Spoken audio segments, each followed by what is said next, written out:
you join me at a tremendously exciting moment. It's Into Your Head, number 350. It's the semi-septarian episode of Into Your Head. It's an absolutely fantastic landmark. We're halfway there. We're halfway to 700. And then when we get to 700, we'll be 7/10 of the way to episode 1000. And then if we do another 10,000 after that, we'll have almost caught up with Frank Nora on the Overnight Scape Underground. It's a remarkable achievement, if you don't mind me saying so. How many of you have made 350 episodes of Into Your Head? Very few, I'd say. Well, you, if you're me, which you possibly are, you're me listening during the editing process, you've made 350 episodes, but not yet, because you haven't put this up yet, so you're only at 349. So even you, me, you haven't made 350 episodes. I'm the only one who has, and frankly, if I'm honest, I haven't yet, because this one isn't ready yet. So frankly, nobody in this entire universe has made 350 episodes of Into Your Head. So when I have, I'll be the first one ever to achieve. I'll be like Marco Polo when he went to the North Pole. It was quite easy to find. It's quite easy to find the North Pole. All you need is a compass, and you spin the compass around, and then wherever it lands, you say, oh, that's the North Pole up there. Make sure you're not lying down with the compass facing down, because then it'll still point to the north. But you look fucking ridiculous. You'll get frostbite. Unless, of course, you haven't got near the North Pole yet. Maybe you're travelling from the equator, and it's the middle of summer. Then you're all right to lie down. You won't get frostbite then lying down there. But just remember that as you get closer and closer to the North Pole, it gets colder and colder. Colder and colder and colder she blows. Where it stops, nobody knows. That's a line from something, if I remember rightly. My father used to listen to a song or an album called Cold Blow and the Windy Night. I believe it was by Planxity, an Irish traditional group. Absolutely fucking fantastic, he thought they were. Frankly, myself, I thought they were a load of crap. Absolute pure unmitigated drivel. Absolute dinkum. Is that the word? I don't know. It depends on what you're trying to say, I suppose. If you're trying to express the state of being dinkumness. Oh no, that's bollocks. I'm as bad as Planxity now. I may as well go and form a traditional ballad group, get out my fiddle and start. Oh, hold on a minute.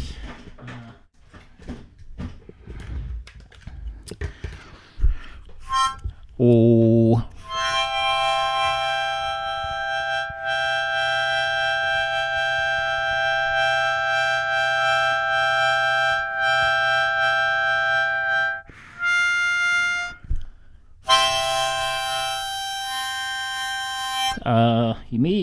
You may have noticed, the more attentive among you, that what I'm trying to do there is recreate the long note from what's that fella? Bill Withers, Lovely Day. There's a word in that song where he just goes day, and it's broke records. He just said day.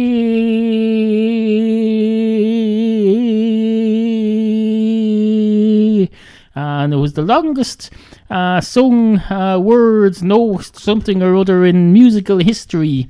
He said, oh, it's going to be a lovely day. It's going to be a lovely day, a lovely day, a lovely day, a lovely day. As if that somehow made the word day more meaningful by stretching it out. There's such a thing as overdoing it, Bill Withers. You sit there on your high horse with your wherever you are, that you have a lovely day. Anyone can wake up in the morning and say, oh, look, it's absolutely lovely outside. The sun is splitting the rocks. And then I look over at you and I think, it's going to be a lovely day. Well, there's no special